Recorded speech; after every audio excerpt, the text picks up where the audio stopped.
One more outburst from you, Mr. Erickson, and I will hold you in contempt of court." The judge's face turned a bright shade of red, and I had to stifle a chuckle at her almost comic expression. "Mr. Young, I strongly advise that you rein in your client. I had been warned a few times already, but it's hard not to say something when it's a staple of your vocabulary and you're dealing with someone like the judge. I once had a guy tell me that he'd never met anyone who said it more than I do. Maybe I do say it a lot. I have to admit it just flows without thought." As I started to speak, I saw the judge tense up, and my attorney, Mr. Young, who would soon be my partner in the law firm where he worked, warned me not to speak so openly towards the judge unless I wanted to spend a night in jail. The court record stifled a giggle, as I am sure they were bracing themselves for the torrent of expletives that were likely to fly from my mouth. On the other side of the courtroom, my ex-best friend, his wife, and my soon-to-be ex-wife sat nervously looking around the room. Robin, my soon-to-be ex, looked ashamed and downtrodden. Bruce sat there with his feet on his face, and Cheryl, his wife, looked upset. She obviously didn't like all of their dirty laundry being aired in court. By now, you might be wondering about the events that led up to me being admonished by the simpleton in the black robe about my conduct in her courtroom. It all started one day. Let's call it Tuesday because it was a Tuesday. My name is Jack Erickson. I am a 32-year-old foreman in the city maintenance department for the city of Stonemore, Colorado.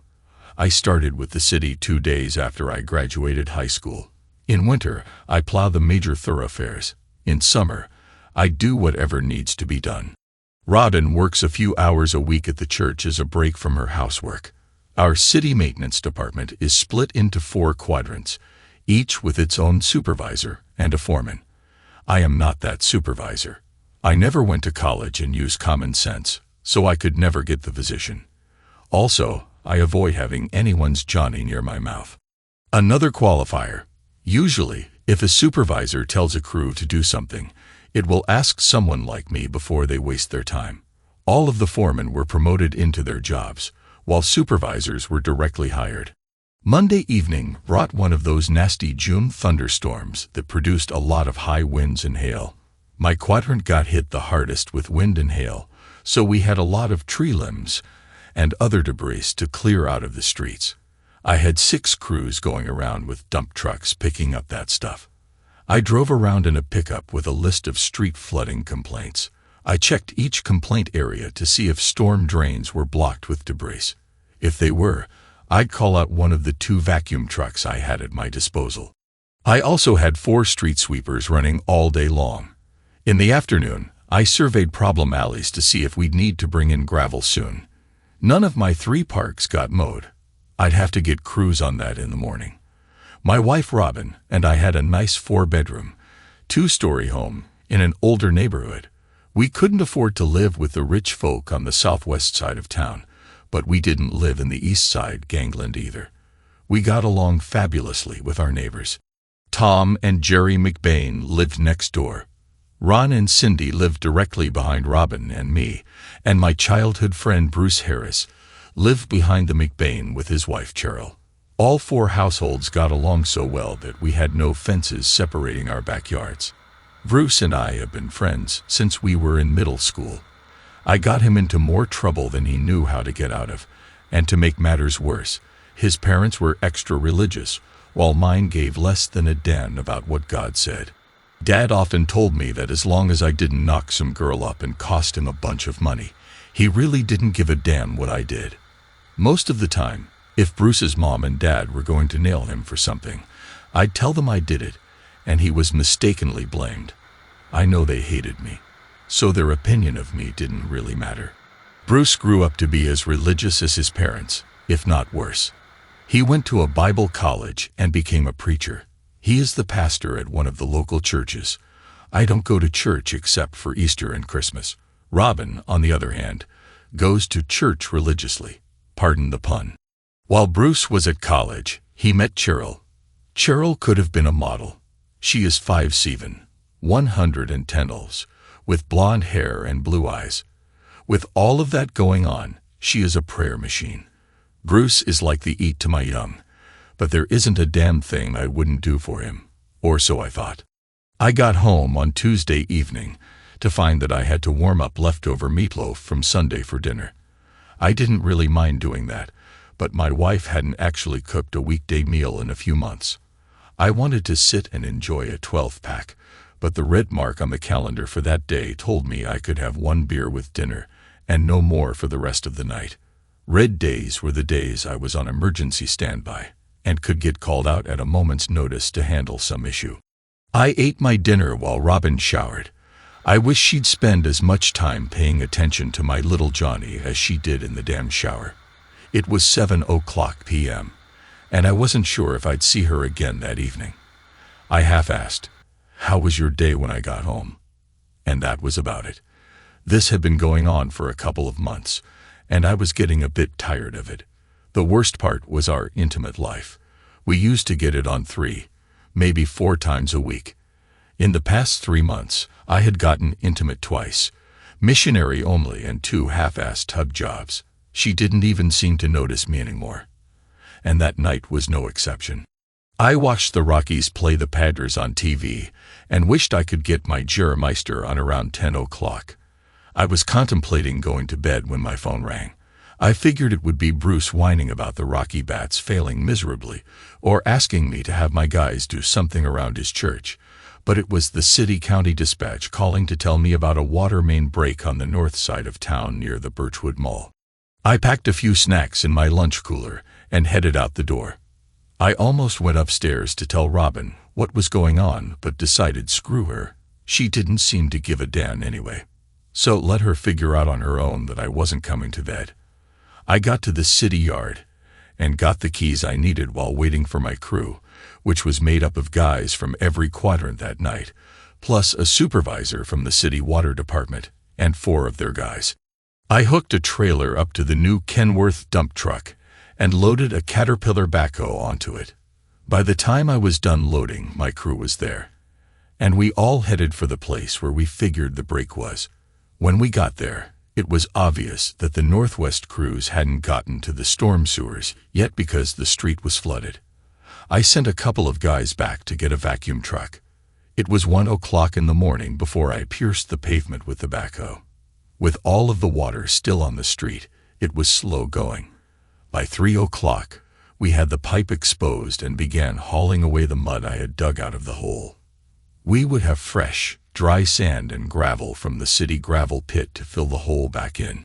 At 8:45 a.m., the water guys had finally reconnected the pipe and tested their joint. The building inspector approved the fix around 9:30, and by noon, we were ready to repave the area. Since the paving would be handled by a separate contractor, I was able to get the equipment back to the yard by 1:00. At 1:45, I was pulling into my driveway with the knowledge that I was off work until Friday. I unlocked the door and went inside. Robin didn't appear to be home. She was off doing whatever it was that she did all day, which lately didn't seem to include housework. I went into the kitchen to grab a beer and a sandwich. I had just closed the fridge when I heard the unmistakable sound of a woman getting the pounding of her life. It seemed to be coming from upstairs. I listened for a moment and was pretty sure the sound was from upstairs. No wonder you don't screw me anymore, you filthy woman. I opened the coat closet and pulled my Kimber Custom Crimson 45 from its hiding place and made my way up the stairs. The sound was louder upstairs. I could see the door to the master bedroom ajar, so I walked stealthily up to it. I jumped through the door and leveled the pistol at the bed. No one was there. I quickly checked the bathroom just off the bedroom, and it too was deserted. Back in the hall, I was left with 2 choices. The guest bedroom door was closed. At least she respected our marriage bed, I thought to myself. I opened the door and once again leveled the pistol at an empty room. The only room I hadn't explored was Robin's craft room. I pictured her bent over her sewing table with the meat flying in and out of her tumble. I kicked the door open and jumped into the room, ready to kill. The room was empty, but the sound was loud in there. When I noticed the window overlooking the backyard was open, I looked out to see if there was anything unusual happening. I saw that I needed to mow my grass. but no one was in the yard. As I scanned the yards around my house, I was shocked by what I saw. Tom and Jerry had a pool. I looked over and saw Tommy and Brenda, the McBain children, engaged in an intimate moment on a chaise lounge by their pool. Tommy was a junior in college, and Brenda was about to start her freshman year in the fall. Brenda had always had a crush on me since she was young, and I absurdly wondered if she was thinking of me at that moment. Neither of them was particularly noteworthy in appearance, but Brenda had a remarkable physique. I found it disturbing to witness such a private and inappropriate display. It made me think, this only happens in places like Mississippi. I knew I shouldn't be watching, but I couldn't look away. I wondered if Tom or Jerry had any idea about this happening in their home. I doubted it. They weren't as straight-laced as Bruce and Cheryl, but even the wildest people I knew wouldn't condone such behavior. I bet they're watching us. Brenda said, "Look at them." Tommy replied, "Oh, that's so intense." Brenda commented. She looked to her left, and I followed her gaze. I could see Bruce's back in the upstairs window of his house. He was clearly with Cheryl. I thought I'd stay for a few minutes. It might be my only chance to see Cheryl. Then Bruce and Cheryl turned around. "Wow!" I exclaimed loudly, causing the activity in the yard below to abruptly stop. I couldn't believe what I was seeing. Bruce was with someone I knew well. I wasn't sure of what to do. I raised my pistol and took aim at Bruce's movement below. Movement caught my attention just in time. Tommy and Brenda were running towards their house. I looked back up, intending to confront Bruce, only to find that they had left the window. "Damn it!" I yelled as I went down the stairs. I stopped in my den long enough to grab my Mossberg bullpup and load it with buckshot. Bruce was going to pay for what he had done, and the 304 was going to pay too. I was ready to confront Bruce and make him answer for his actions. I tucked the pistol into the waistband of my jeans and headed out the door. I stopped halfway down my driveway and stood there, realizing many things. I understood why my house was in disarray, why my meals came from the freezer, and why my little Johnny was neglected. I knew why the 304 took so many showers that it seemed like they were named after me. I walked back up my driveway and got into my truck. I backed up out and left tire marks on the street as I headed for Lowe's. On the way, I contemplated everything I knew now. She never cooked anymore because Bruce was wearing her out. She couldn't keep up with household chores either. The biggest question I had was why the two people in the world I was supposed to count on the most had betrayed me so deeply. I was on autopilot. I got to Lowe's and went directly to the door section and picked up 3 new lock sets. Jenny at the paint counter waved at me, and I almost didn't notice. I half-heartedly waved back. When I got home, Brenda and Tommy were waiting in my driveway. What do these people want? I asked myself. They looked as if they were bracing themselves for something. Brenda offered me a sheepish smile. "We're sorry to have disturbed you, Mr. Erickson. We didn't mean to offend you. It's just..." I cut her off. "Look, I don't care what you two do. It's not of my business. You guys aren't even on my radar of problems right now." They turned sheepishly and walked toward their own house. I felt Brenda's gaze follow me as I walked into my house. I set the lock sets down and went to find my tools. As I approached the kitchen, I felt my anger rise. There sat Bruce at my table. "What are you doing in my house?" "I came to talk to you as a friend." "Friend?" I laughed bitterly. "With friends like you, who needs enemies? Do you think I'm just going to pretend everything is fine?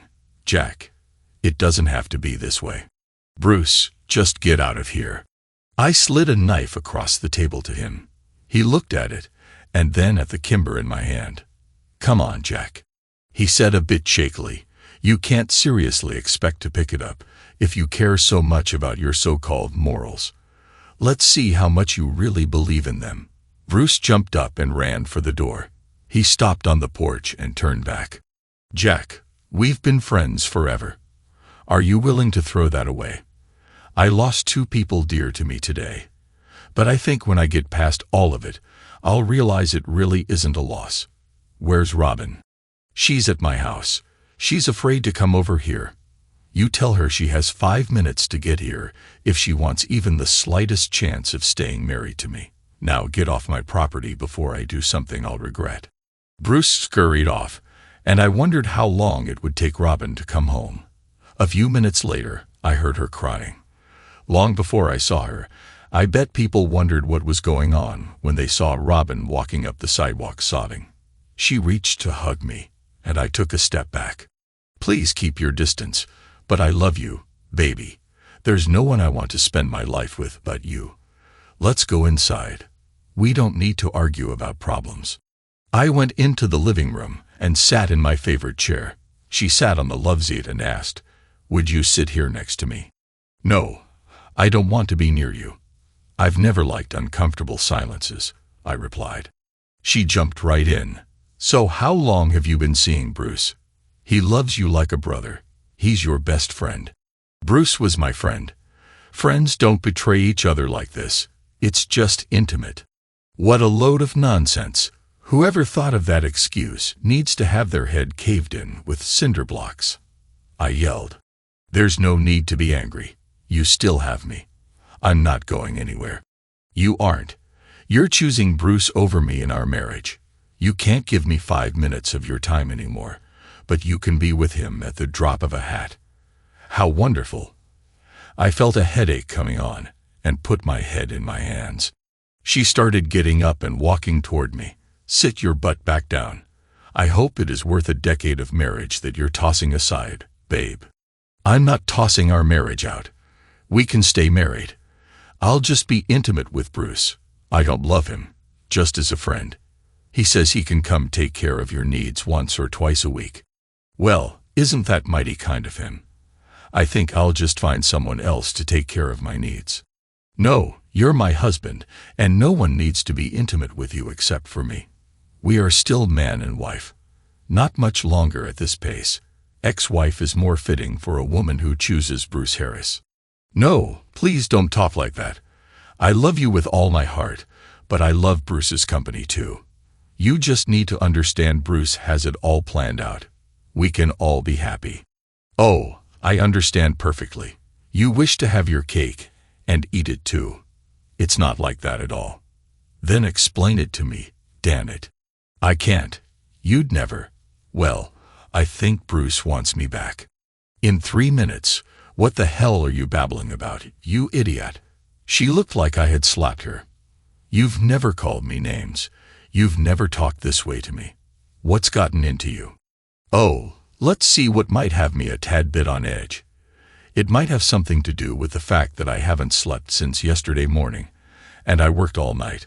Or it might just be that I got home to find my wife with someone else." "You stupid person." She was crying and headed for the door. "That's it, you. Go to Bruce and get what you want. Your actions will have consequences." I slammed the door so hard I thought it splintered. "Screw you. You go eat your cake." I yelled so loudly that my throat hurt for half an hour afterward. I sat with my back to the door for a while, doing something that made me feel quite unmanly.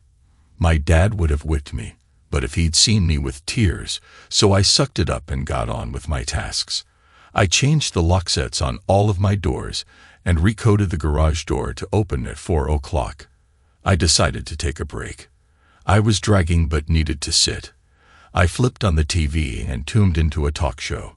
How fitting today, a show about troubled marriages and messed up families. I didn't make it very far with the show as exhaustion took me. When I woke up, it was well past 9, and someone was knocking at my door. I got out of my chair and went to the door. It was Bruce. "What the hell do you want?" "I need a favor from you, man." "Well, if you don't take the cake, I don't have a girlfriend yet for you to involve. Try elsewhere. Robin needs you. She's over there upset. Can't you call her and tell her that you're not angry and that everything will be all right? I tell you what, she appreciates your support. Have it. Tell her everything will be okay. I'm done with both of you. What's she going to say when she finds out you're involved with Robin? She knows she's happy, so the sneaking around can stop. I want you two to stay together, though." Get off my porch. Tell her that she needs to respect my boundaries, or there will be consequences. I slammed the door again and went to find a cold beer. I'm still not sure why I did it, but I took my cold six-pack upstairs and sat in Robin's craft room watching out the window. Soon it dawned on me. I should have the video camera to collect evidence for divorcing the woman. I went and got the camcorder. As I sat watching the back of Bruce's house for activity, movement next door caught my eye. Jerry McBain was out at the pool. She was wearing a robe, and I hoped it stayed on, or, bearing that, she was wearing a one-piece bathing suit underneath. Jerry might be the nicest person in the world, but damn, she fell out of the ugly tree and hit every branch on the way down. Unlike her daughter, her body wasn't a pleasing distraction from her face. Tom isn't much better, so it baffles me that Tommy and Brenda are only unpleasant to look at and not downright unattractive. There must be some recessive genes that work there.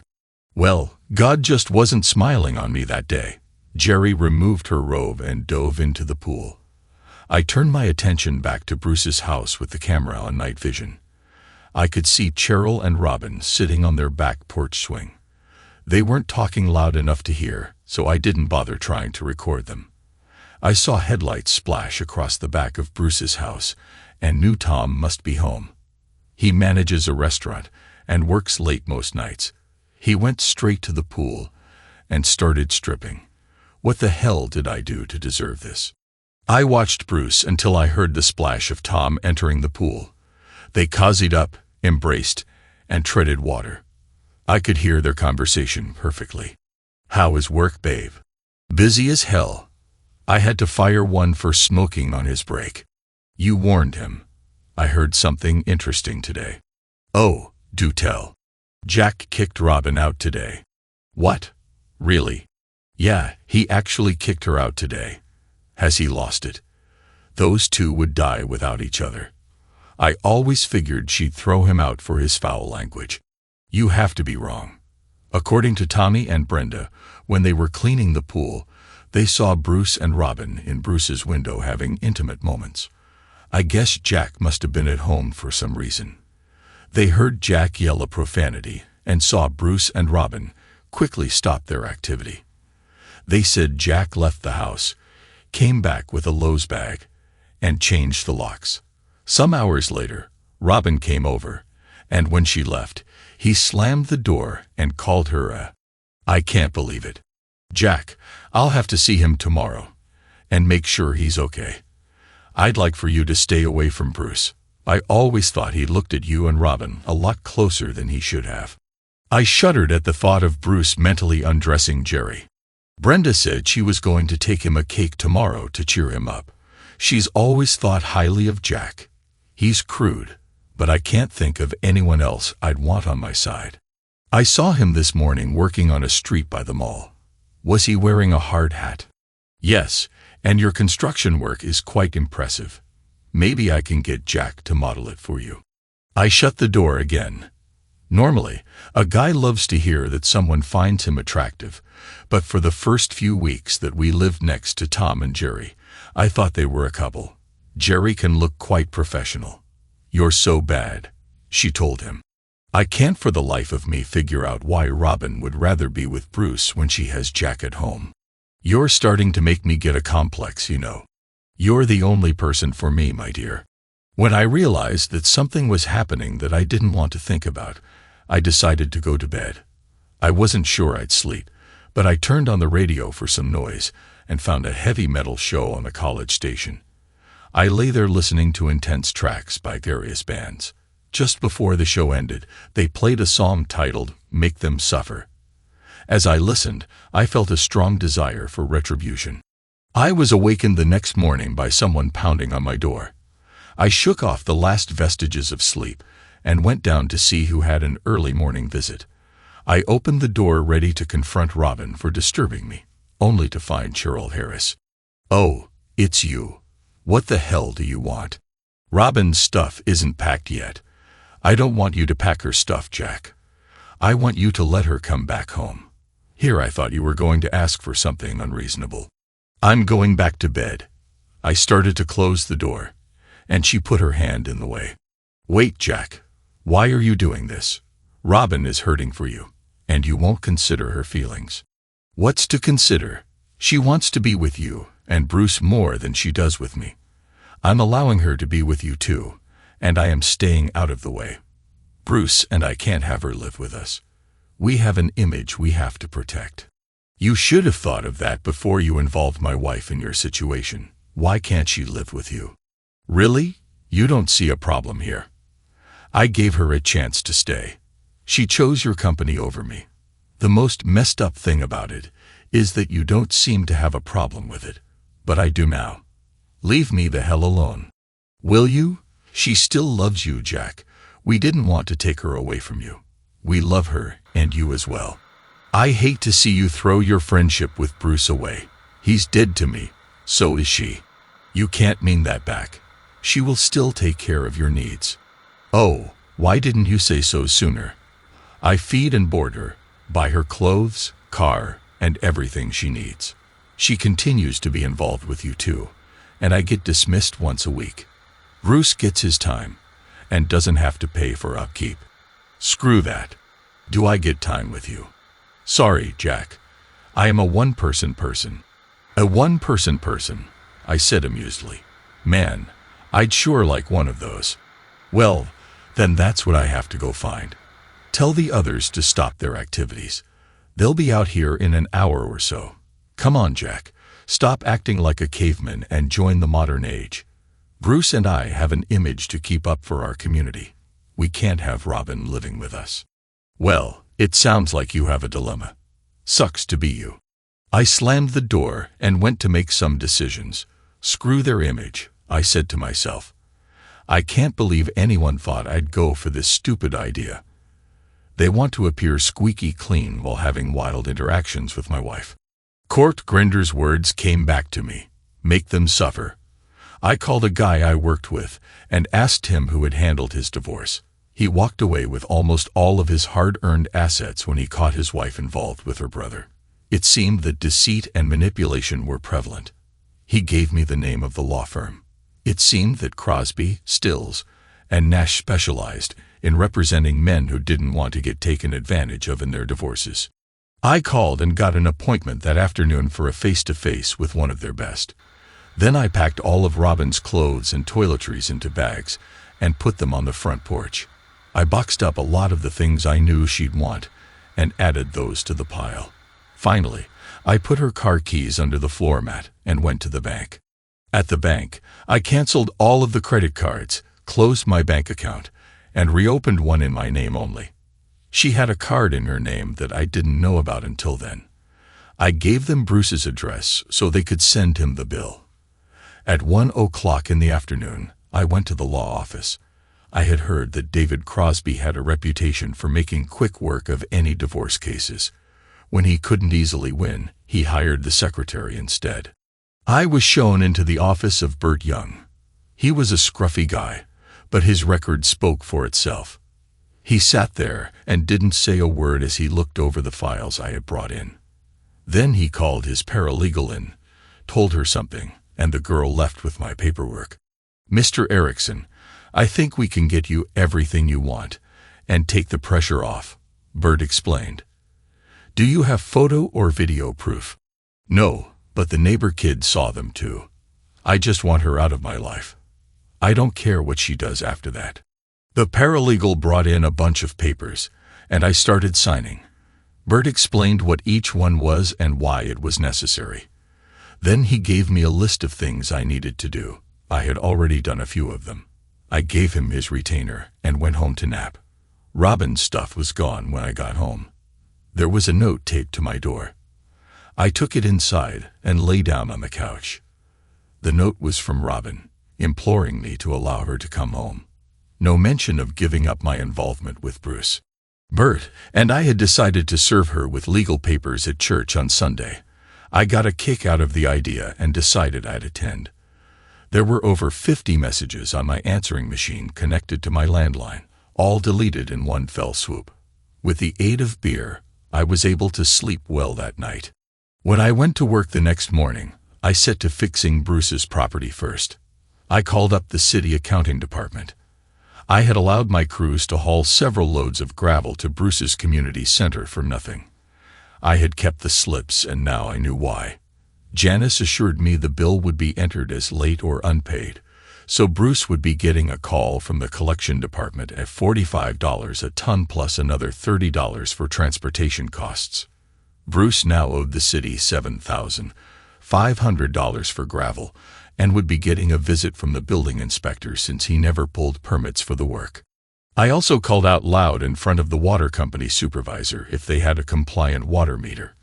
I knew they had an older residential model and would have to pay $1,200 to replace it.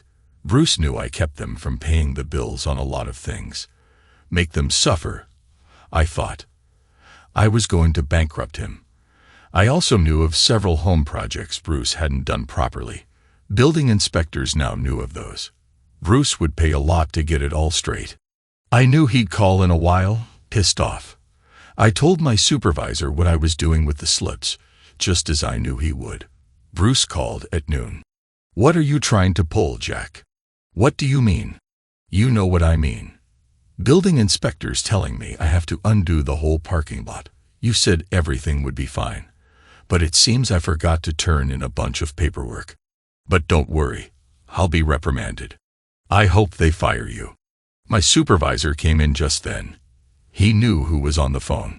"Jack, about that late paperwork, remind me to put a note in your file." "I'll have to get a note to remind me to remind you." "Okay, Jack. Try not to do it again." Oh, that was some rubbernecking. "Jack," he said, "I'm surprised he didn't find you a nickel. He did file all of my slips. Bruce should be expecting a bill." He hung up rudely. The rest of the day passed normally, and I ended up at Mob's bar that evening for a beer. Quite a few city workers and officers frequented Mob's, and by 11, many of them had heard my story either from me or from others who had heard it earlier. A full-out campaign of harassment was underway. One guy on the police force mentioned that Bruce might get pulled over more often now. My new fishing buddy from the fire department decided that the community center might make the inspection list on Monday, and the fire marshal would give it his full attention. "These centers are always out of date on something," he said. "We usually don't enforce the code too harshly with them, but I think Tony will feel that the safety of the congregation and the community's neighbors might be worth considering."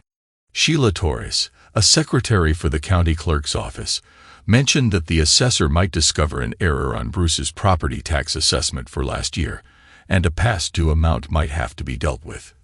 Make them suffer indeed. Saturday morning, I was working in my garage. I had tried to work in my backyard, but between the half-dressed individuals next door and the chaos behind them, my backyard was anything but a haven. I was cleaning up a cabinet I was restoring when I heard a furtive noise behind me.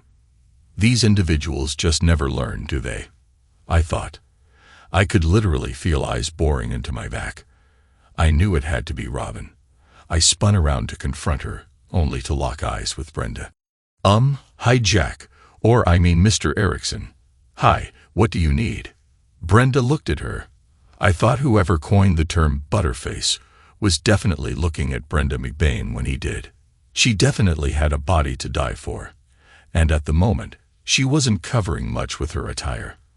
I could feel my resolve involuntarily rising, but thinking of her extracurricular activities with her brother killed it.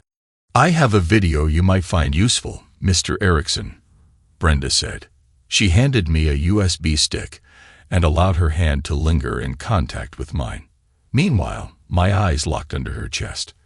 I looked at her face again to control myself and saw undeniable interest in her eyes. She blinked, and it was gone. I have chores I have to do," she said. "But I thought the video on there might help you in your case." "Mr. Erickson, I'll look at it as soon as I can." "Brenda, thank you for bringing it." She turned around and headed for the door. Looking back over her shoulder, I saw something in her face but couldn't place the look. "It's my pleasure to be of assistance, Jack. Have a good one." She had never openly called me anything other than Mr. Erickson. I put the memory stick in my pocket and continued with my tasks. I finally got my lawn mowed and only had to endure Robin screaming and wailing from Bruce's balcony for most of it. I put buying a loud MP3 player on my to-do list. I kept hoping Tom and Jerry would call the cops, but to no avail. The whole family abandoned their pool and opted for the air conditioning in their home. Around 5, I decided to head over to Joe's Pit Barbecue for their famous melt-in-your-mouth rib platter. As I was eating, John Brandon, Cheryl's brother, came in and spotted me. John was an engineer for the city/county road and street department. He and I had worked together many times and had a good rapport. I wasn't sure what to expect from John, so I pretended not to notice him. He told Ramona, Joe's wife and longest-standing employee, that he had to go to order and paid. She told him it would be a few moments, and I thought I was home free. Next thing I know, John is by my table. "Hi, Jack. I haven't seen you in ages." "John, I've been pretty busy. Seems every time we get one storm cleaned up, another two roll through." "Yeah, I hear that. We're going to open bidding next week for replacing the Johnson Street Bridge. You guys will get some of the tasks for that, but the commissioners wanted it to be mainly contractor work to keep public crews freed up for other projects." "That sure would be nice. We need to get at least 100 potholes filled and 3 park irrigation systems repaired. So, how's life treating you?" I couldn't tell if he was fishing for information or if he didn't know anything yet. We made small talk for a few minutes, and then he said, "I understand the drainage at my brother-in-law's community center has come under scrutiny, and he'll be paying some large dollars to the city for the upgrades. I'm glad someone is finally stepping on that individual's toes. Remind me never to get on your bad side, Jack." He clapped me on the shoulder. "See you around, Jack." He went and got his food and left. I finished my meal and left, stopping at Chang's Liquor to buy a bottle of vodka before heading home. I was just about to sit in front of the TV when I remembered the USB stick that Brenda had given me earlier. I popped it into the port on my laptop and opened it. I saw only one file and opened it. I was treated to a shot of Brenda leaning out of her bedroom window. She wasn't wearing anything below the waist and seemed to be focused on herself. I watched for a moment and realized she was saying something. "Oh, babe, I hope you know how much you turn me on." I recognized the sound of my lawnmower coming in through the open window and remembered that she had watched me many times on the screen. She was clearly very involved. I was about to fast forward to see if there was anything relevant when Tommy walked into the room. "Hold it right there. Are you Jack?" I felt a pang of embarrassment knowing that I was a frequent topic in the McBain household. "I'm Tommy. Pretend you're him. Will you help me understand what's going on here?" I started scrolling through the video after a moment. I saw what had prompted Brenda to give me this video. I wished she had removed the more explicit parts, but I suppose she wanted me to see it all. Tommy had stopped filming and grabbed the camera. The screen then showed Robin, Bruce, and Cheryl together on their terrace. I felt a mix of anger and foolishness for how close this had all happened to me. I knew I now had something I could use in my divorce. I made a call to someone who owed me a favor. The video would serve another purpose before it ever reached court. For the first time in ages, I was up early on Sunday morning and ready for church. I had my coffee and bagel and read the news at 20 minutes till 11 o'clock. I drove to the Vinewood Presbyterian Church in the parking lot. I saw a few others who, like me, probably didn't attend Bruce's services regularly. I followed them in and took a seat in the third pew. I caught the eye of Robert Donovan, who ran the audiovisual system for the services and owed me a favor. I checked the bulletin to see when I'd have my moment. It would be after the offering plates were passed, which would work perfectly. The choir entered, and Cheryl and Robin walked in close together. I wondered if any of the regular attendees had any clue what the minister's wife had been up to the night before. Bruce came out and began talking about forgiveness being most important in the eyes of God. I almost thought that he knew I was in the audience. I didn't once hear the 7th commandment mentioned, though. We sang a few tunes about Jesus, and then the plates were passed around. I knew that when the plates were gathered, They were delivered to Robert at the audiovisual console. He would count the money during the sermon, and the church secretary would deposit the money on her way home from services. About 10 minutes after the offering, we reached the part I had been waiting for. Bruce said a prayer welcoming all newcomers into the house of God. Then he asked that all of the guests attending please come forward and introduce themselves. My 3 guests all stood from their various positions around the congregation and went to the pulpit. The little kid next to me started to tell me to go, but his mom stifled him instantly with a pop to the back of the head. I had to chuckle. Bruce shook hands with each and asked them to introduce themselves. A young brunette spoke first. "I am here to see Cheryl Harris." Cheryl, looking puzzled, came forward as the brunette handed the mic to a pimply-faced red-haired kid. "I'm here to see Robin Erickson," he said. Robin came down and joined Cheryl in front of the 3. The pimply-faced kid handed the mic to their boss's son, Neil Young. "Bruce Harris, Cheryl Harris, and Robin Eric, you have all been served." The 3 simultaneously pushed documents into the astonished lover's hands. At that point, Bruce got his microphone back and asked, "Why have you defiled my sanctuary this way?"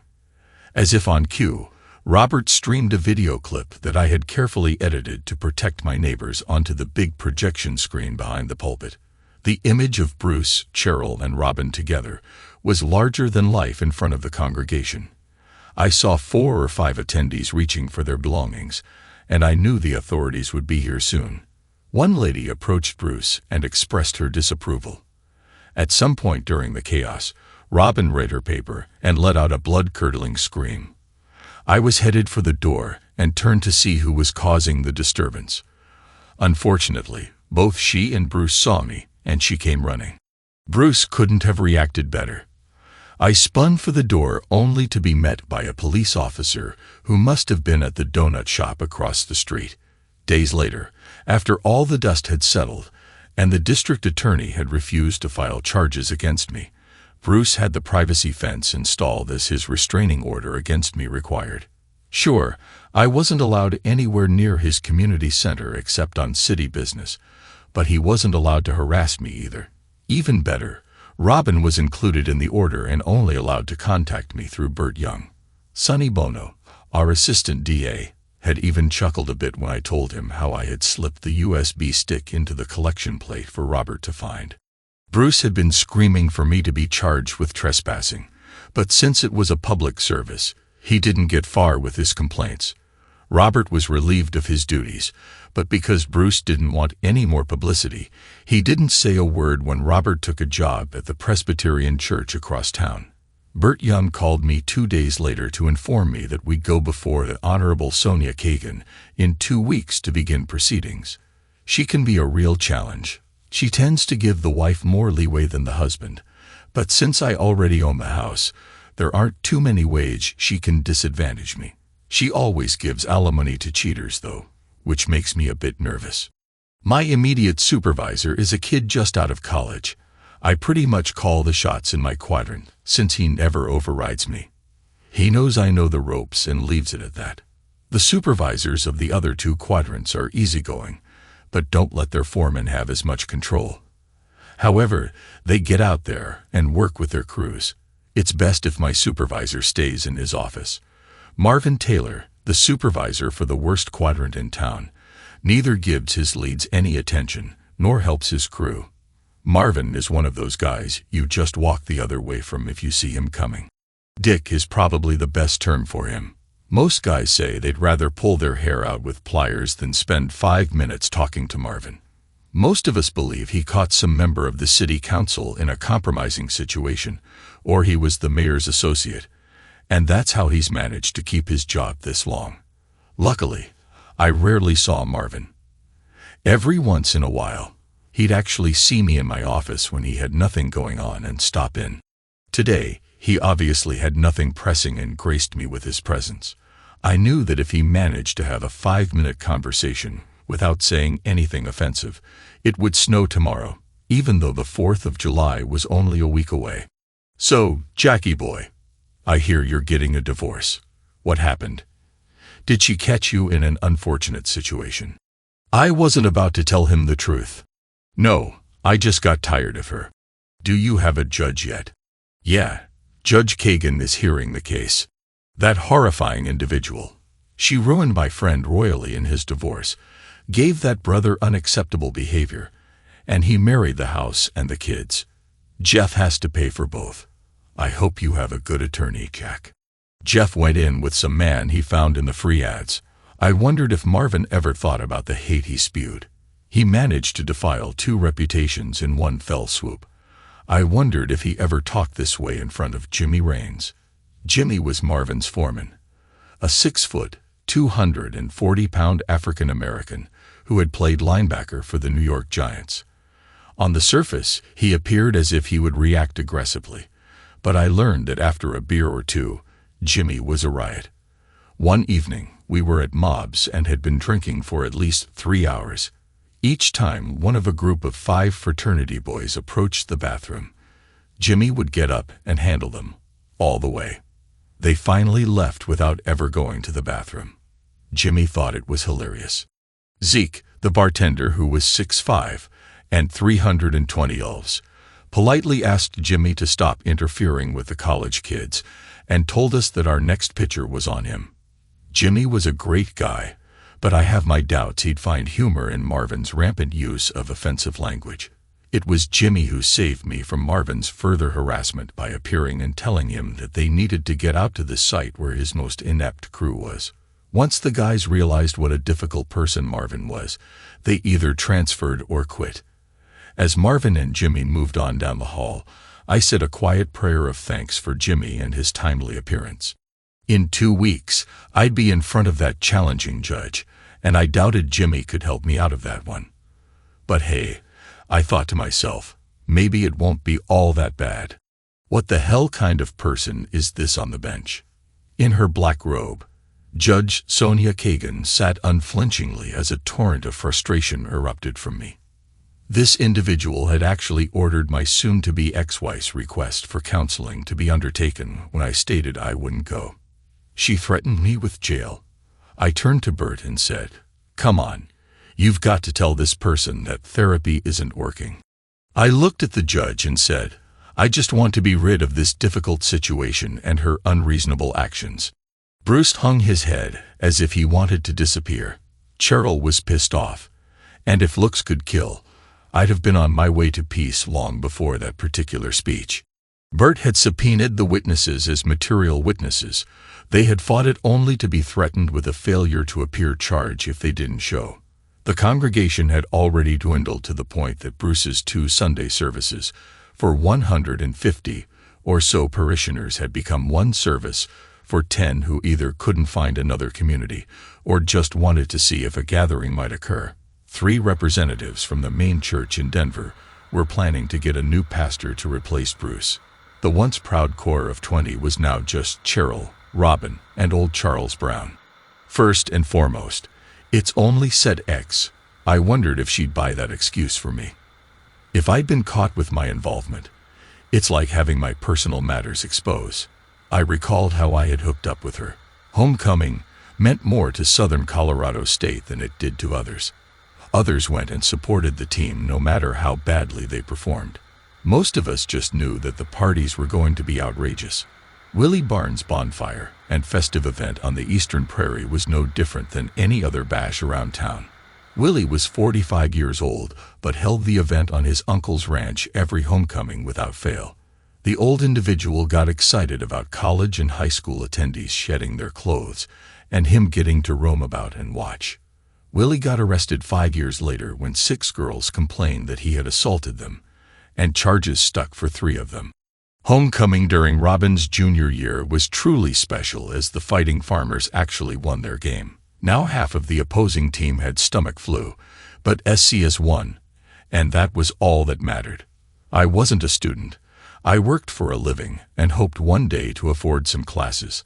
I worked part-time for the city and part-time in campus maintenance. Since the team won, we were told we didn't have to clean up until Sunday morning, so we could party and only clean the place up once instead of twice. My friend Jerry Barnes, Willie's cousin, invited me to the big event at the ranch that evening. By 11 o'clock, I was fairly buzzed. About half of the crowd had disappeared, though the parking lot still had plenty of cars. A few seemed occupied, but most were empty since the barn and other buildings were likely full of people in the pastures too. I figured it was safe to use the parking lot as a restroom. I walked out and stopped in front of an empty car, then proceeded to relieve myself on the grill and front bumper. As I was finishing up and pulling myself away, I stumbled and bumped into the car to catch myself. I placed my hands on the hood, and the headlights came on, shining directly on me. I quickly pulled myself together, muttering, "Oops, sorry," and headed back to the bonfire. I had just opened another beer when I noticed the same woman from the parking lot approaching. To avoid drawing attention to myself, I moved to the other side of the fire. As I passed a group of fraternity boys who knew me, they all greeted me warmly, though only one of them actually knew me well. As the guys were doing their friendly thing, I felt a hand brush my hips and turned to see the woman walking away, wondering what had just happened. The next morning, as I was dressing for work, I got my wallet out of the jeans I had worn to the party and felt something in the other hip pocket. I pulled it out and saw that it was a note. "If you like what you saw as much as I like what I saw, call me at your earliest convenience." Robin's name and a phone number were written at the bottom. I spent most of the day cleaning up debris from the celebratory students and wondering if the note was genuine. During my final break, I decided to give the number a call. "Hello. Hi, may I speak to Robin? She's not here. Can I take a message? Tell her the guy from the party called, and he liked what he saw. I'll leave my number." I left my number and went back to work. I then wondered if I had left my number for someone other than the brunette. I might have been baited into dating someone I wasn't interested in. That evening, as I was settling in to watch the game, I had taped the video earlier. My phone rang. I picked it up without even looking. "Yeah, I don't know your name, but I've seen your package." It was a moderately gruff but feminine voice. I was thinking my number had been given to someone else. "Should I just call you a moose?" "Work just fine. Robin, is it?" "Yes, it's Robin. Sorry, my voice is hoarse from yelling at the game yesterday." "Yelling at the game, or something else? Would you like to meet me at Frankie and Nancy in an hour? I'd like to see your face better and show you I'm not part of a prank where people are really giving numbers as a joke." "Sure, I'll be there in an hour. I'll be in a Shannon Sharp jersey and jeans." "Okay, that's number 13 for the Chargers." "No, number 84 for the Broncos." "Tell me what you'll be wearing. It might be easier." She described in great detail what she'd be wearing, and 45 minutes later, I was parked in Frankie's Cafe watching the door. I wasn't wearing the jersey just in case I had to slip out if someone unexpected came through the door. 20 minutes later, I saw her walk in. She was wearing exactly what she said she'd be wearing, and looking quite attractive as she scanned the room. I felt like a fool for not wearing the jersey. I stood and waved at her, and she headed my way with a bemused look.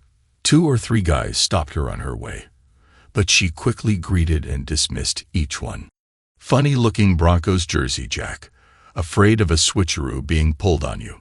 Honestly, I wanted to make an escape if you turned out to be not as advertised.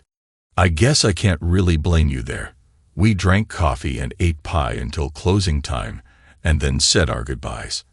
I dated her for at least a month before we became intimate on the Saturday night that I knew I was going to make my move. I called Bruce to tell him I was getting serious with a girl. He told me to make sure our feelings were true before I set her up for heartache. I chuckled out loud as I recalled his words to me. Funny, 10 years later, she'd break my heart because of him. I realized I had chuckled out loud when I looked up and saw Robin and Dr. Landers looking at me like I had just made a mess. "Do you find amusement in Robin's pain, Mr. Erickson?" "More like amusement in my own pain. I do believe I owe Gary Wayne a much overdue apology." Robin looked puzzled at the mention of Gary. She and he had dated once, but she didn't do anything with him. She had hooked up with Justin Laurie, the guy she was with at the party 2 days after their date. The rumor was that Gary just didn't have enough for her. Now, why would you owe him an apology? Robin asked, puzzled. Well, it appears I might have confronted him for telling the truth. What truth would that be, Mr. Erickson? He told a buddy of mine that Robin should be nicknamed Big Bird because she was always seeking out something bigger to be with. I don't understand, Mr. Erickson. She's a size queen, Miss Landers. Her face got a nice angry red blush when I called her that. Robin just looked stricken. She dumped Gary because he wasn't enough. Then she took one look at mine and dumped Justin. Now she's found out my ex-best friend has an even larger and jumped to him. It's just stupid and inappropriate. If you say it's just intimate, I'll leave now. Do my time in jail for contempt, and then move to Afghanistan, where they treat adulterous individuals with medieval methods. Robin and Dr. Landers were both shocked. Dr. Landers appeared to collect herself.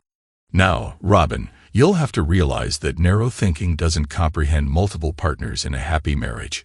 What the hell are you saying about Mr. Erickson? It seems that many happily married couples enjoy multiple partners.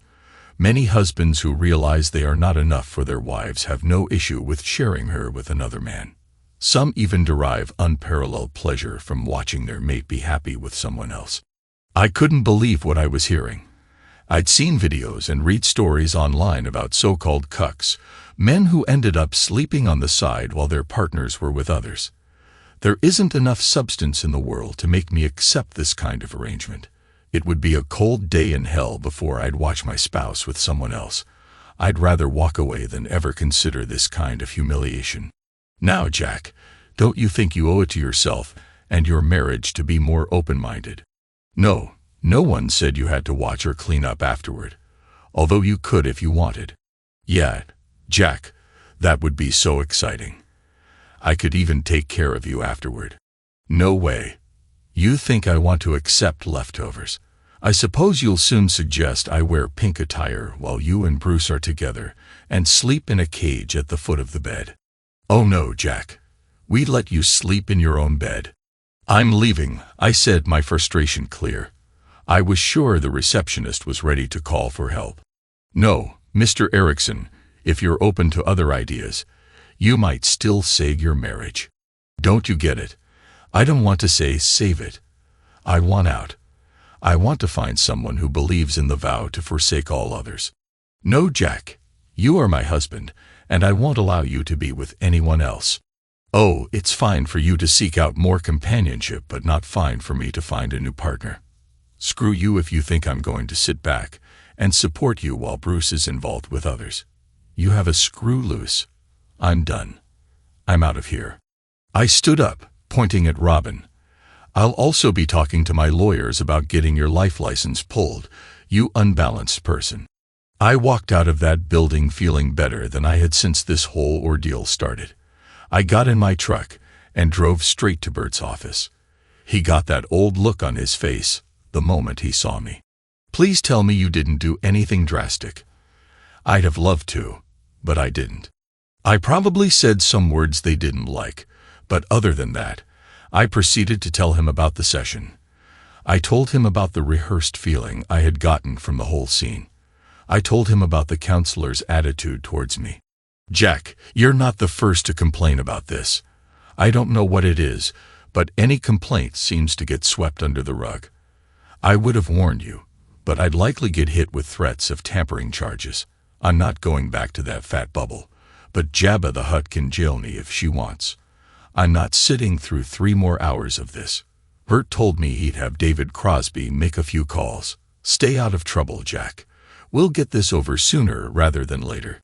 I went home and wanted a few stiff drinks. I wanted to relax, but there just happened to be a red mark on the calendar for the day. I had 3 beers since it was still early afternoon, and I wouldn't be back on duty until after 7 o'clock. So I had my dinner and beers and settled in to watch TV. I must have looked like a champ drinking beer and watching Jerry Springer in pro wrestling. I finished my 3rd beer about the time the ball game came on. In the middle of the 6th inning, the thunder started. I walked out onto the porch and saw the heavy black clouds moving over the downtown area. The sudden chill in the air told me we were getting one of those summer hailstorms. The look of the clouds indicated that Moore might have roofing crews working until Thanksgiving or later. 2 storms earlier in the summer had hit the north side particularly hard, promising to keep roofing contractors busy until at least early October. As the storm raged on outside and reports of power outages hit, I prepared to work all night. My own neighborhood got some large hail, but a few calls to friends and agencies confirmed golf ball and baseball-sized hail in the Midtown area. Inevitable, the call came, but I didn't spend a night cleaning up from the hail. About half of the crew that night were in dump trucks hauling sand and road base to the River Dei. It seemed that it had been raining hard every afternoon for the past week in the mountains. What was dropped by this evening storm brought the river up fast, threatening 2 earth dikes and the Lime Road Bridge by 4 in the morning. The Army Corps of Engineers claimed the dike was safe, and the county had a good handle on the bridge. They set about deciding what repairs would be needed when the ground dried up some. My crew headed out to see where we could be useful. I spent another 3 hours hauling sand and dirt washed into roadways by the storm away to dry. Friday morning, I pulled into my driveway, knowing that this time I would not be catching my wife riding Brewis. Well, mainly because I had no wife, and I no longer cared who she rode. I was strumming pretty well on a mix of coffee and energy drinks, but I figured a nice shot of Jägermeister should help me sleep with little or no problems. So I finished my bottle and lay down on my couch to watch TV. The next thing I knew, someone was knocking on my door, and it was dark outside. The clock on my phone told me it was almost 11 o'clock. I looked out onto my porch to see Brenda McBain standing there. What does she want? I wondered out loud. I turned on the porch light and opened the door. I'm sorry to bother you, Jack, but there's something I think you need to see. It might help you with your divorce problem.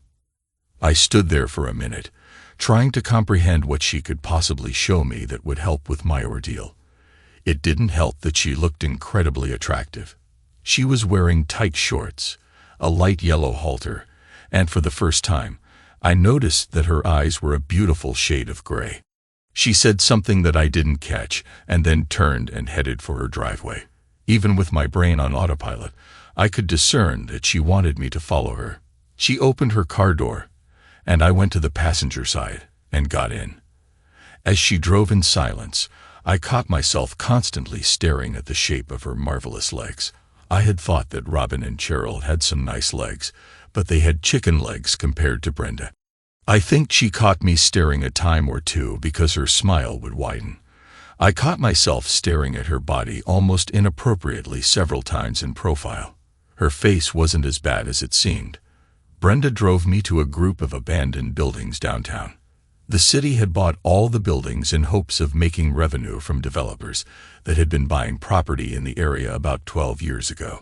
The funny thing was that every time someone made a bid on these properties, the board that controlled sales of city property nixed the deal. This board was made up of 5 trustees, and all 5 had to vote for a sale to be completed. Their votes were by secret ballot, so nobody knew who nixed the deals. It had cost the city a great deal in upkeep and security to keep vagrants out. 2 years ago, they had a 10-foot chain-link fence installed to keep people out. We parked in the old power plant parking lot, which seemed to have more cars parked in it than there should be. Brenda, what are we doing here? We could get into huge trouble if we're caught. Come on, Jack, you'll see in a few.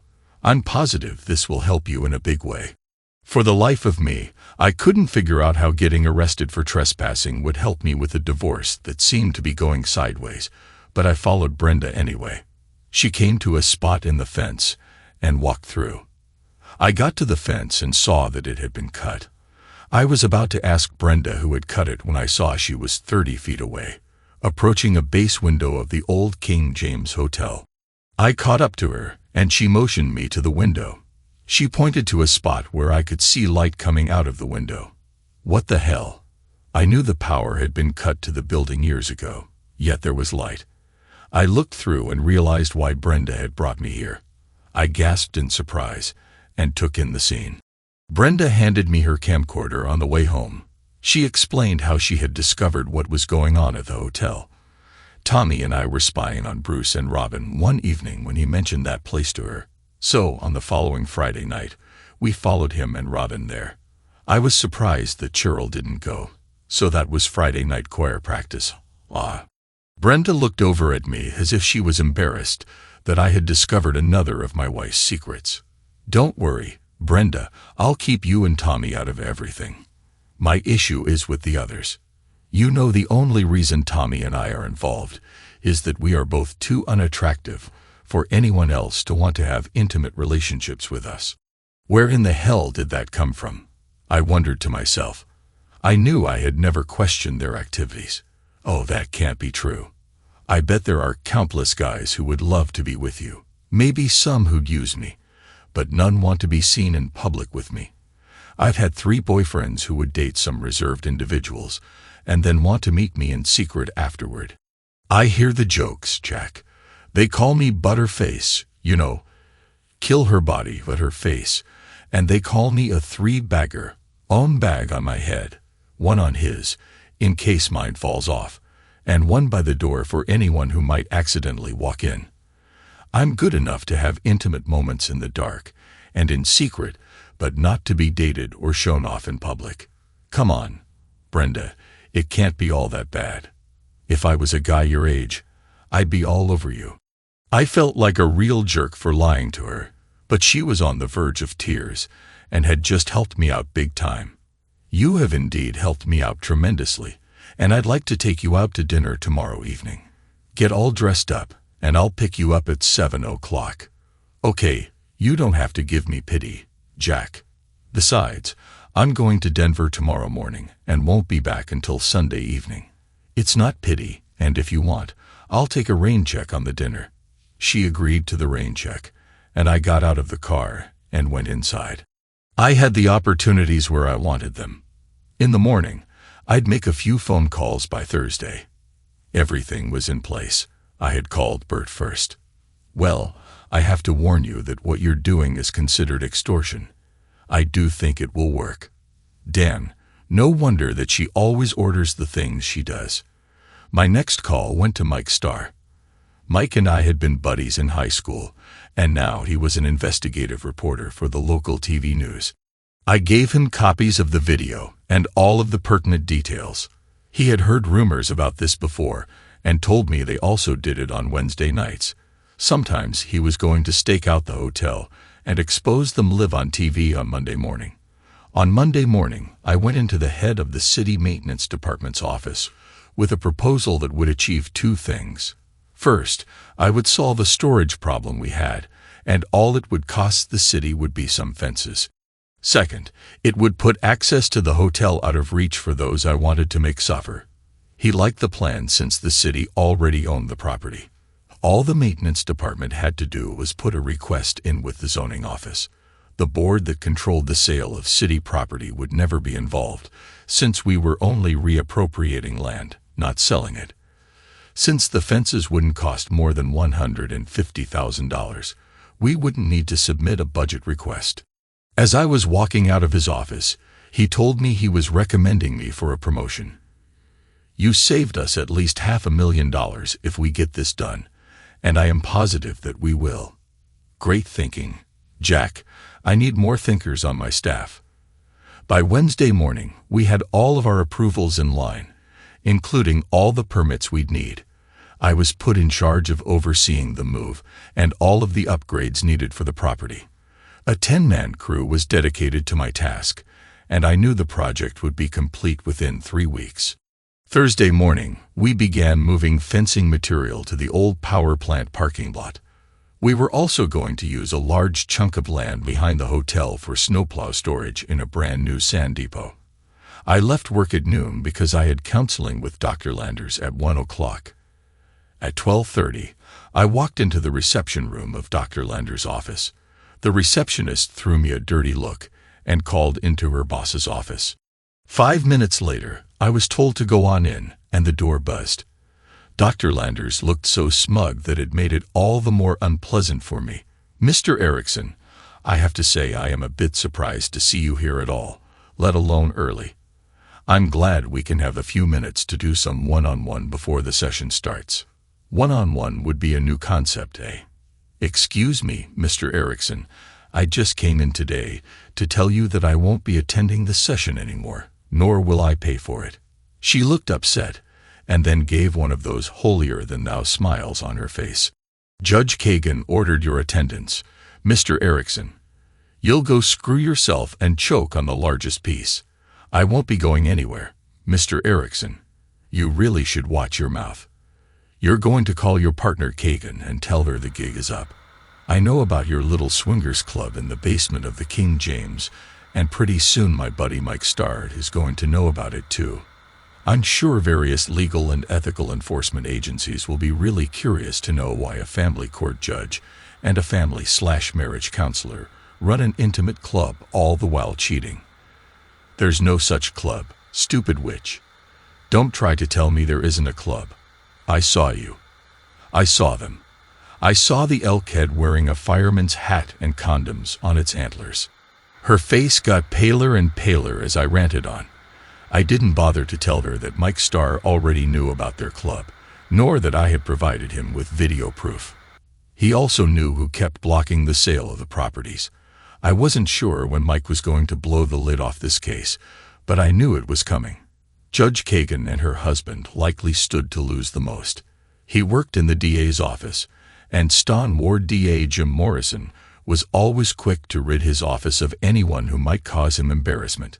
I turned at the door and looked at a more sullen and dejected Dr. Landers. "Screw you." 20 minutes later, Robin was with Dr. Landers. Let's look at the story from her side. I was somewhat apprehensive when the door to Dr. Landers' office buzzed 10 minutes after my session with my husband. Jack was supposed to begin.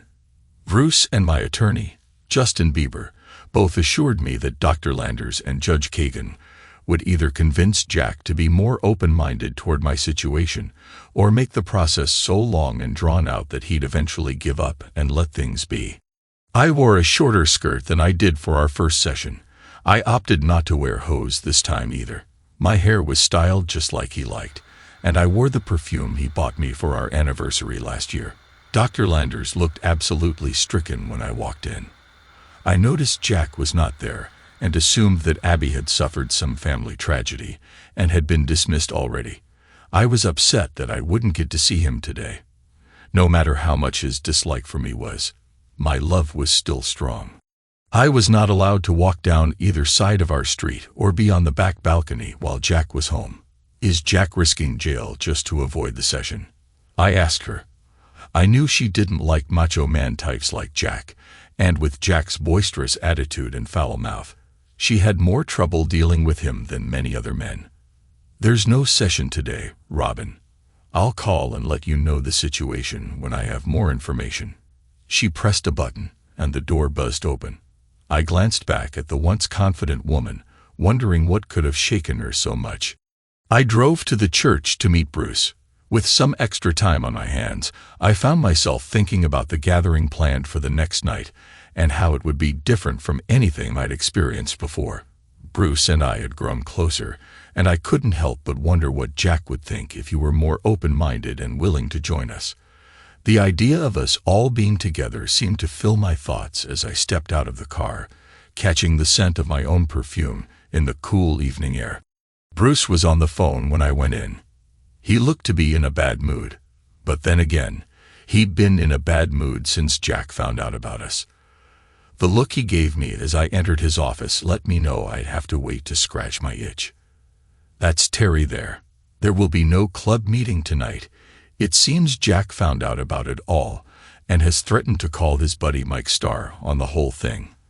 I don't know how he found out, but now he can embarrass a whole lot of people. I'm regretting ever hooking up with you, Robin. I swear your actions are not worth all this trouble." I was stunned. A few months ago, he wanted me over every day of the week. He told me I was far better than Cheryl and more fun as well. Now, with a little pushback from Jack, I was suddenly out of favor. Just after dinner that night, my attorney called. He told me we'd been moved up, and we had a hearing in the morning. He said the only time he'd ever seen a judge move a hearing up like this was when the filing party had dropped their petition for divorce. I asked if it could be a contempt of court hearing for Jack. Justin said he seriously doubted that. If Jack was being called before the judge, we wouldn't have been ordered in. He told me to sleep well, and that he had good feelings for tomorrow. Bruce seemed to cheer up a bit at my news. Perhaps someone had convinced him to cooperate and stay quiet. There were influential people involved who could apply pressure. Jack might have had courage, but he lacked the influence. The night went well. Bruce, Cheryl, and I all enjoyed ourselves. By 10 o'clock the next morning, I was in Judge Kagan's courtroom. Jack's attorney and another man were present, but Jack was absent. I asked Justin if Jack's absence would cause him any trouble. Not likely. He might be dealing with things elsewhere. What's puzzling is why Graham Nash is here. He hasn't been in a courtroom for 6 years. Something's definitely up. Judge Kagan entered and called the court to order. Jack's attorney and Mr. Nash approached. Justin went up as well, and the four stood talking at the bench for at least 20 minutes. Justin looked troubled when he returned to my table, but I didn't get a chance to ask him before the judge banged her gavel and pronounced that in 90 days, the marriage of Jack and Robin Erickson would be dissolved. She then told me that I would receive no alimony or support from Jack. He was being ordered to turn over 25% of his retirement to me, as well as 40% of our liquid assets, which meant cash, according to Justin. Judge Kagan had decided to grant Mr. Erickson's petition for divorce. The next thing I knew, I was being helped to a seat by an EMT. "Ma'am, can you tell me how many fingers I am holding up?" Within 3 weeks, everything had gone to hell. The TV news did a piece about the Swingers Club and all of those involved. Judge Kagan was removed from the bench, and the government was investigating with a high probability that she'd be brought up on charges. Her husband was fired immediately and brought up on charges stemming from his involvement with a drug-running scheme uncovered during the scandal. Justin Bieber was disbarred because he was discovered to have had intimate relationships with a few of his male clients and had thrown cases for Judge Kagan. He was also involved in the drug ring that had been busted in one of the city's high schools. Dr. Landers was ordered to repay 30 clients that Judge Kagan had referred to her. She was found in her bathtub with her wrist slit. Her husband was discovered on the toilet next to her with a self-inflicted gunshot wound to the head. Bruce was asked to step down from his ministry, and his severance barely covered his moving expenses. Cheryl filed for divorce after discovering Bruce in a compromising situation involving Jerry Springer and Brenda McBain. She cited this incident as part of her reason for leaving, but mainly she was exhausted by his actions leading to trouble and embarrassment. Bruce blamed me for his problems and said he wouldn't be taking me with him. I moved into a small apartment with Cheryl while we got things sorted. I used most of the money I received from Jack to set up our utilities and to help Cheryl hire an attorney. Bruce tried to hire a high-profile legal team, but ended up with a less experienced lawyer he found in the ads. Cheryl managed to secure a favorable outcome for herself. Last I heard, Bruce was in Iowa preaching at a non-denominational church. I got a job with an accounting firm after my divorce was finalized. Cheryl worked for a contractor and was dating one of his employees. I chose to focus on myself and didn't pursue any new relationships. I wanted Jack. Every once in a while, I'd walk past our old street and see the Forces sign in the yard. 2 weeks ago, I saw a sold sign on top. I was distraught and went to buy some comfort food, mainly ramen and chips. As I was passing the frozen dinner section on my way to the ice cream, I saw Jack. He was buying a frozen pizza. Before I knew what I was doing, I was glaring at him in the store. I don't remember exactly what I said, but when I stopped to take a breath and wipe my eyes, Jack looked embarrassed, and a small crowd had gathered. He just smiled at me and pointed to his back and said, "Eat my behind and die," and walked away. Las Vegas, Nevada. 4 years later. Back with Jack, I pulled my truck into the driveway and looked at my lawn. I needed to mow it, But I would wait until Saturday morning. I'd get up at 6 o'clock and mow before the temperature hit 100. I walked inside, and my wife threw her arms around me and gave me a deep, passionate kiss. "Hi, baby. Did you make sure the tourists and pensioners wouldn't sneak an extra nickel or two from the huge conglomerate corporations?" My job as a slot machine technician never failed to bring out my wife's peace of mind. "And when you graduate with honors next month, you're going to be among the faceless workers slaving for the man just like me, at least until you knock me up, baby." She kissed me again. "Well, my attractive man, I sure am glad you're home. So, are you studying with the girls tonight?" "Doll, yes, but I'll have to watch Samantha around you." "Jack, she just can't seem to keep her eyes off your back." I used to have a neighbor girl like that. She was always staring at my back, especially when you'd mow the lawn. I still can't believe Robin was foolish enough to hook up with Mr. Harris. Oh well, her loss my gain. Yes, indeed, Brenda. I guess I'll go get us a pizza or 3. I know how you college girls chow down. She kissed me as I headed back out the door. Brenda and I had been married for 3 years now. I got to Las Vegas about 3 days after I left Stillmore. I know some folks would think I'm a total jerk for leaving Robin in the motel and Casper the way I did, but there was no way I was ever going to trust that witch again. She had been asleep about 10 minutes when I slipped out and paid for the use of the room.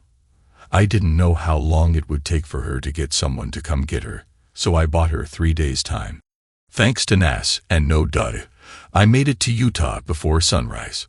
2 days later, I was pulling into Las Vegas. Within a week, I had a job and a place to stay.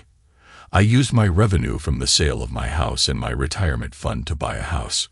2 weeks later, as planned, Brenda showed up. She had enrolled at UNLV at the end of her senior year in high school during the weeks I was waiting for my house to sell and my divorce to become final. I spent a lot of time with Brenda. It started with her coming by to make sure I wasn't drinking too much. She'd bring food, and we'd eat together. We'd watch movies together on most weeknights and go places on the weekends. The more I got to know her, the more I liked her, and I discovered I wasn't ashamed to be seen in public with her. When I told her about Robin begging me to take her back in the store, she got excited and was ready to act.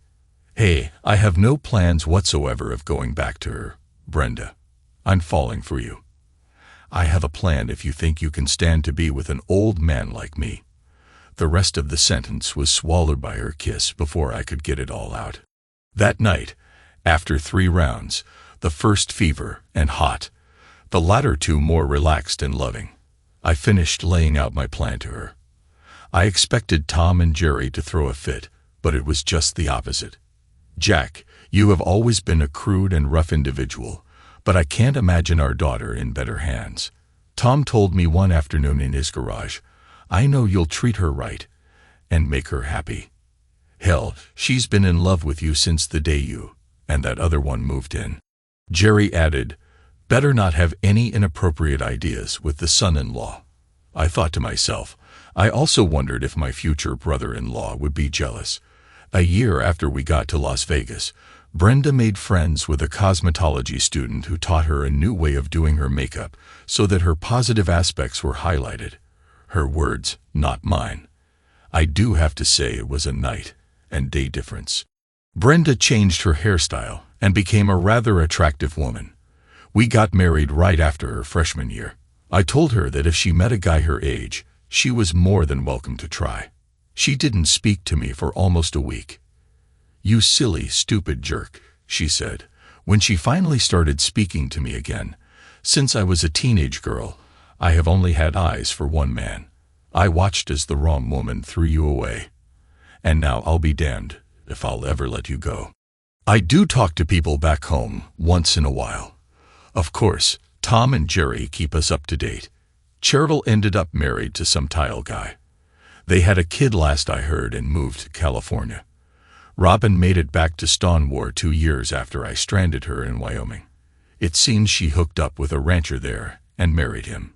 He kicked her out a year later when he caught her running a train with 3 of his ranch hands. The pimply kid behind the counter just told me, My pizzas are ready if I can get them home quickly enough. Brenda will jump my bones before her study group shows up. Me? I'll retire to my den and watch the Rockies on my MLB season pass on my satellite. From one risky woman to another, my life is as good as it gets. Thanks to everyone who took the time to listen to today's stories. If you enjoyed it, please consider liking and subscribing if you haven't already. Feel free to share your thoughts on the events in the comments below. Take care.